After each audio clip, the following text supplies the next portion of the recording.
பொதுவாகவே மூவிஸில் மிஸ்டேக் வரதெல்லாம் நார்மல் தான். அந்த மாதிரி மூவிஸில் நடந்த மிஸ்டேக்ஸ் தான் இந்த ஒரு வீடியோவில் பார்க்க போகிறோம். இந்த வீடியோ பார்ட் 1 மட்டும் தான். இந்த மாதிரி நிறைய வீடியோ வரலாம், மறக்காம கீழே கமெண்ட் பண்ணி விடுங்க, நான் கண்டிப்பாக அப்லோட் பண்ணுறேன். நம்ம சேனலில் ஆல்ரெடி அஜித்தோட மூவி கரியரோட ரைஸ் அண்ட் ஃபால் போட்டிருக்கோம். அதே மாதிரி தளபதியோட மூவி கரியோட ரைஸ் அண்ட் ஃபாலும் போட்டிருக்கோம். மறக்காம செக் பண்ணி பாருங்க, டிஸ்கிரிப்ஷனில் லிங்க் கொடுக்குறேன். இந்த வீடியோஸ்லாம் பார்க்கணும்னா மேலே கார்டில் கொடுக்குறேன். இந்த வீடியோ முடிஞ்சோடனே மறக்காம அந்த வீடியோவும் போய் பார்த்துட்டு வந்துருங்க.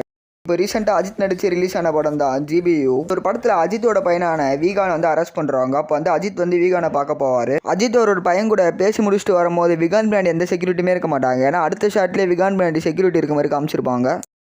இதே படத்தோட ஸ்டார்டிங்கில் பார்த்தீங்கன்னா அஜித் வந்து ஜெயிலில் இருக்கிற மாதிரி காமிச்சிருப்பாங்க. இப்போ அஜித்தோட பையன் வீகான் வந்து எப்பப்பெல்லாம் அஜித்துக்கு ஃபோன் பண்ணுறாரோ அப்போ வந்து ஜெயிலர் வந்து ஒரு ஸ்க்ரீனை ஓப்பன் பண்ணுவார். அதுக்கு முன்னாடி இருந்து தான் அஜித் வந்து எப்பயுமே ஒரு பையன் கூட பேசிட்டு இருப்பாரு. இப்போ விகானுக்கு டவுட்டே வந்திருக்காதா, என்ன எப்போ பார்த்தாலும் இவர் ஒரே லொக்கேஷன்லேருந்து ஃபோன் பேசுகிறாருன்ட்டு. இதுவும் ஒரு மிஸ்டேக் தான் இந்த ஒரு படத்தில். இதே படத்தில் அஜித் வந்து ஃபைட் பண்ணிட்டு இருப்பார். அப்போ பார்த்தீங்கன்னா சைடில் சுனில் எங்கேயுமே இருந்திருக்க மாட்டார். அதுக்கப்புறம் ஃபைட் பண்ணி முடிச்சதுக்கு அப்புறமா சைடில் வந்து சுனிலை காமிச்சிருப்பாங்க அடுத்த ஷாட்லேயே. GBU ஃப்ளாஷ்பேக்கில் பார்த்தீங்கன்னா கொரியன் மாஃபியா டானோட தம்பி வந்து பஸ்ஸில் போயிட்டு இருப்பார் அஜித் கூட. எப்படி அவரோட தம்பி வந்து அஜித்தை நம்பி பஸ்ஸில் வந்தார் தான் சுத்தமாக புரியல. ஏன்னா அந்த ஒரு நேரத்தில் அஜித் வந்து எந்த டானும் இல்லை, அதே மாதிரி டானுக்கு கீழே வேலையும் செய்யல. அப்படி இருக்கும் போது கொரியன் மாஃபியா டானோட தம்பிக்கு எப்படி அஜித் மேலே நம்பிக்கை வந்துச்சு, அவருக்கு இருக்குன்னா சம்மந்தம் தான் புரியல. ஜீவன் செத்து போனதுக்கு அப்புறமா தளபதி பிரசாந்த் அதுக்கப்புறமா பிரபுதேவா காட்டும் போது ரொம்ப ஏஜான லுக்கில் தான் காமிச்சிருப்பாங்க. ஏன்னா அந்த சிவராம் கேரக்டருக்கு மட்டும் வயசே ஆகாத மாதிரி காமிச்சிருப்பாங்க. தளபதியும் எஸ்கேவை மீட் பண்ணுற சீனில் பார்த்தீங்கன்னா ஃபஸ்ட்டு வந்து தளபதி வந்து எஸ்கேவை வந்து ப்ரோன் தான் சொல்லி தான் கூப்பிட்டுருப்பாரு. அதுக்கப்புறம் கன் எக்ஸ்டெண்ட் பண்ணுற சீனில் பார்த்தீங்கன்னா சிவான்னு சொல்லியிருப்பாரு. இதில் எனக்கு என்ன டவுட்னா, ஃபஸ்ட்டு தளபதிக்கு வந்து சிவாவை யாருன்னு தெரியாது, அதனால தான் அவரை ப்ரோன்னு சொல்லி கூப்பிட்டுருப்பாரு. அதுக்கப்புறம் கன் எக்ஸ்டெண்ட் பண்ணுற சீனில் அவருக்கு எப்படி சிவான்னு ஒரு பேர் தெரிஞ்சுக்கோ, மறக்காம கீழே கமெண்ட் பண்ணி விடுங்க. தளபதியை காட்டும் போது ரொம்ப ஏஜான லுக்கில் இருந்தாலும் சரி, எங்கான லுக்கில் இருந்தாலும் சரி, அவர் கையில் அந்த பேண்ட் எப்பயுமே இருக்கும். ஏன்னா இதே மாதிரி ஒரு பேண்ட் நம்ம இளைய தளபதி ஜீவன் கிட்டே இருக்கும். ஒருவேளை ஒரே படத்தில் 2 ரோலில் நடிக்கிறதுனால தளபதிக்கே கன்ஃபியூஸ் ஆயிடுச்சுன்னு நினைக்கிறேன். கில்லி படத்தில் இருக்க ஒரு ஃபைட் சீனில் பாட்டில் தூக்கி அடிப்பார் வில்லன். அதை வந்து சூப்பராக கேட்ச் பிடிச்சி அதில் இருக்க கோக்கெல்லாம் குடிப்பார். அதுக்கப்புறமா அந்த காலி பாட்டில் எடுத்து செவுத்தில் அடிப்பார். அது செவுத்தில் அடிச்சதோடனே அப்படியே ஜூஸ்லாம் தெரிக்கிற மாதிரி காமிச்சிருப்பாங்க. அந்த பாட்டில் தூக்கி அடிக்கும் போது கொஞ்சம் கூட ஜூஸே இருந்திருக்காது, ஏன்னா தெரிக்கும் போது ஜூஸ் வந்திருக்க மாதிரி காமிச்சிருப்பாங்க. விகல் படத்தில் 1 vs 11 மேட்ச் நடக்கும் போது விஜய் கோல் அடிக்க பால் எடுத்துட்டு போவார். நேரத்தில் பார்த்தீங்கன்னா கோல் போஸ்ட்டு யாருமே இருக்க மாட்டாங்க. மறுபடியும் அடுத்த ஷாட்ல அந்த கோல் கீப்பர் திரும்பி வந்திருப்பாங்க. அது எப்படிதான் புரியல, ஏன்னா மாயமந்திரம் பண்ணியிருப்பாங்களோ.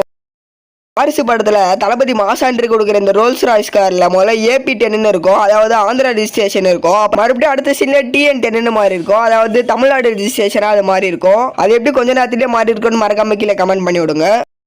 வெண்மேகம் சாங்கில் ஸ்மைல் கொடுத்து திரும்பும் போது விளக்கிலே அடிச்சிருப்பார். இது ஒரு சின்ன மிஸ்டேக் தான், அப்போ கூட இதில் வழி காட்டாமல் சூப்பராக நடிச்சிருப்பார் அவர். வாரிசு படத்தில் இருக்க தளபதி சாங்கில் இந்த கோடாரி வச்சு பூட்டை உடைப்பார். அதுக்கப்புறமா கேட்டை தரப்பார். அப்புறம் கீழே பார்த்தீங்கன்னா அந்த கோடாரியே இருக்கார். மறுபடியும் அவர் கையில் அந்த கோடாரி வந்துடும். அது எப்படின்னே தெரியாது.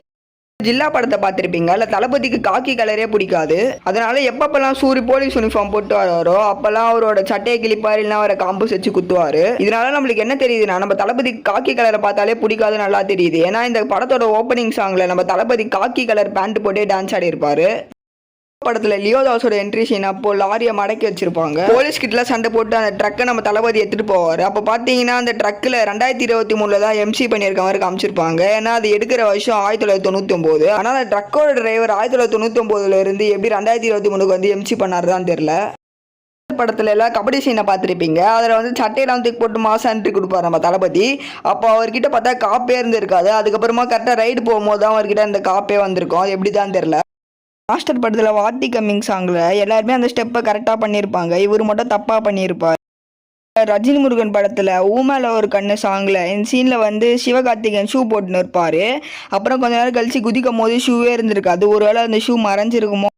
RRR படத்தில் நாட்டுக்குட்டு சாங்கில் ராம் சரண் ஆடிட்டு இருக்கும்போது டக்குனு ஸ்டெப்பை மறந்துடுவார். இது ஒரு சின்ன மிஸ்டேக் தான், இருந்தாலும் அவர் மேக்கப் பண்ணி சூப்பராக ஆடி இருப்பார் அந்த சாங்கில்.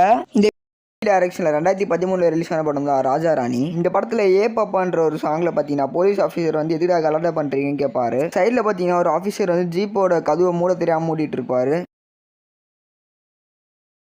டாக்டர் படத்தில் செல்லம்மா சாங்கில் வர இந்த ஒரு மிஸ்டேக்கை பாருங்க.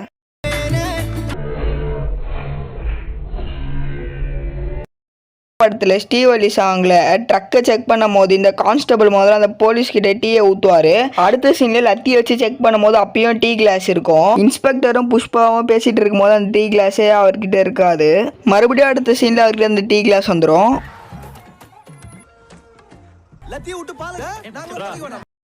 அதே புஷ்பா படத்தில் ஸ்ரீவள்ளி சாங்கில் இவங்களாம் நோட் பண்ணி பார்த்தீங்கன்னா பால் எடுத்து ஊற்ற மாட்டாங்க, பால் ஊற்றுற மாதிரி சூப்பராக நடிச்சிருப்பாங்க. புஷ்பா படத்தில் ஸ்ரீவள்ளி சாங்கில் அவரோட சிக்னேச்சர் ஸ்டெப் ஆடும் போது அவர் கொடை பிடிச்சி நிற்பார். அவர் எதுக்கு கொடை பிடிச்சி நிற்பாரே தெரியாது. ஏன்னா இப்போ வெயில் அடிக்காது, மழையே பெஞ்சிருக்காது. படத்துல தலையோட இன்ட்ரோஷன் அப்போ மொட்டை ராஜேந்திரன் கத்தி எடுத்து அஜித்தோட லக்கேஜ்ல தூக்கி போட்டுருவாரு. இப்ப நல்லா நோட் பண்ணி பாத்தீங்கன்னா அந்த கத்தி வந்து அஜித்தோட தலைக்கிட்ட இருக்கிற மாதிரி தான் காமிச்சிருப்பாங்க. மறுபடியும் அடுத்த ஷாட்லயே அவர் கண்ணுக்கிட்ட இருக்க மாதிரி காமிச்சிருப்பாங்க. மறுபடியும் அடுத்த சீன்லயே அவர் வாய்கிட்ட இருக்க மாதிரி காமிச்சிருப்பாங்க. இதுல எனக்கு என்ன புரியலனா, ஃபர்ஸ்ட் அவர் தலைக்கிட்ட இருக்க மாதிரி தான் அந்த கத்தியை காமிச்சிருப்பாங்க. அடுத்த 2 ஷாட்குள்ள அந்த கத்தி எப்படி அவர் வாய்கிட்ட போச்சுதான் எனக்கு சுத்தமா புரியல. படத்தில் இருக்க கிளைமேக்ஸ் ரன்னிங் சீனில் அஜித்தை காட்டும் போது ஃபர்ஸ்ட் ஷர்ட்டில் ரத்தக்கரையோட தான் இருக்கும். அதுக்கப்புறமா அந்த ரன்னிங் ரேஸ் முடிஞ்சிட்டோன்னே அஜித்தை காட்டும் போது ரத்தக்கரையே இல்லாத மாதிரி தான் காமிச்சிருப்பாங்க. அது எப்படி கொஞ்ச நேரத்தில் அந்த ரத்தக்கரை மாயமாக மறைஞ்சு போயிருக்கோன்னு மறக்காம கீழே கமெண்ட் பண்ணி விடுங்க. மிஸ்டேக்குன்னு சொல்கிறது பதில் ஒரு எடிட்டிங் மிஸ்டேக்னு சொல்லலாம். துணிவு படத்தில் பேங்கை டெபாசிட் பண்ணிட்டு வெளில வர சீனில் பிரிட்ஜை காமிச்சிருப்பாங்க. அப்போ பார்த்தீங்கன்னா ட்ரக்கு மாயமாக மறைஞ்சு போயிருக்கும். வலிமை படத்தில் நம்ம தலை அஜித் கார்லேருந்து இறங்கும் போது ஃபர்ஸ்ட் காலுக்கு ஒரு ஷாட் வச்சிருப்பாங்க. அப்புறம் லாங்லேருந்து ஒரு ஷாட் வைக்கும் போது காலே இருந்திருக்காது, அப்புறம் தான் டோரே திறந்துருக்கும். அது எப்படி கால் வச்சதுக்கப்புறமா டோர் திறக்குதான்னு சுத்தமாக புரியல.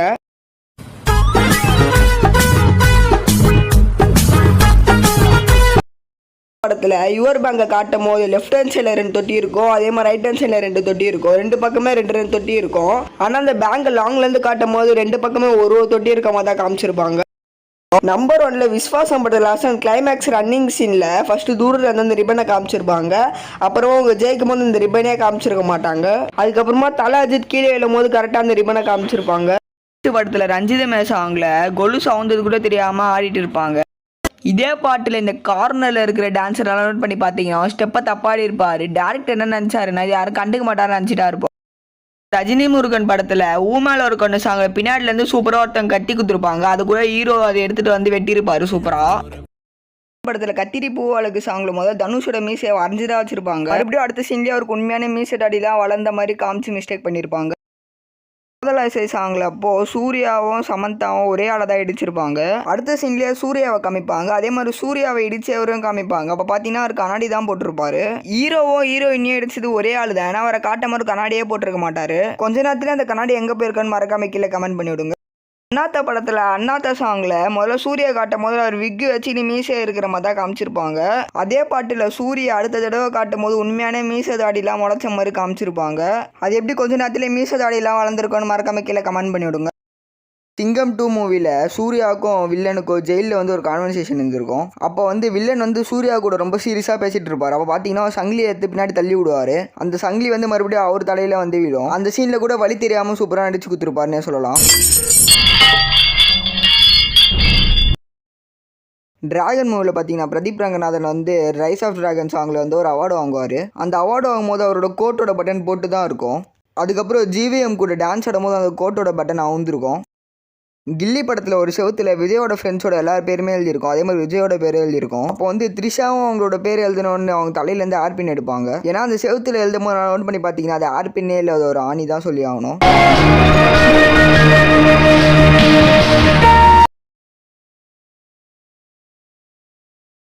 ஜெயிலர் படத்தில் யோகி பாபு 2 மணிக்கு உட்காந்து ரீல்ஸ் பார்த்துட்டு இருப்பாரு. ஏன்னா அந்த ஒரு நேரத்தில் தான் ரஜினி வந்து சரவணனை சாவச்சிட்டு அந்த பாடி எடுத்துகிட்டு வந்துட்டு இருப்பாரு. அப்போ பார்த்தீங்கன்னா 1 மணிக்கு காமிச்சிருக்கும். இவங்க 2 பேருமே ஒரே இடத்துல தான் இருந்திருப்பாங்க. எப்படி டைம் டிஃப்ரென்ஸ் மறக்காம கீழே கமெண்ட் பண்ணி விடுங்க.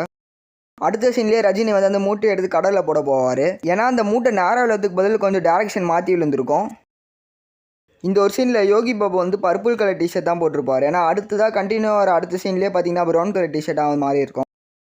ஒரு சீனில் யோகி பாபு நல்லாவே தக்காளியை புழிஞ்சு சாப்பிட்ருப்பாரு. ஏன்னா அடுத்த சீன்லேயே பார்த்தீங்கன்னா தக்காளியோட ஷேப் வந்து ஃபுல்லாகவே மாறி இருக்கும், ரவுண்டாக மாறி இருக்கும். இந்த ஒரு சீனில் பார்த்தீங்கன்னா ரஜினி வந்து எல்லாம் உட்காந்துட்டு இருப்பார். அப்போ பார்த்தீங்கன்னா லாங் ஷாட்லேருந்து காட்டும் போது காரே இருந்திருக்காது. அப்புறம் க்ளோஸ்அப்பில் போகும்போது பார்த்தா கார் இருந்திருக்கும்.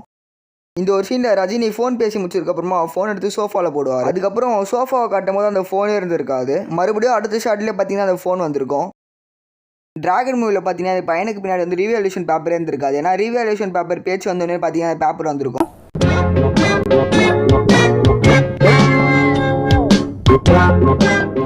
பிரதீப்போட பேப்பரை மாற்ற பேப்பர் சேசர் வந்து அவரோட ஃபர்ஸ்ட் பேஜ் தான் எடுத்து வச்சிருப்பாரு. ஏன்னா அந்த பையனோட ரீவேல்யூஷன் பேப்பரில் பார்த்தீங்கன்னா பிரதீப் எங்கெங்கெல்லாம் திக்கி எழுதினாரோ அந்த ஒரு பேப்பர் தான் வந்திருக்கும் ஃபர்ஸ்ட் பேஜாக.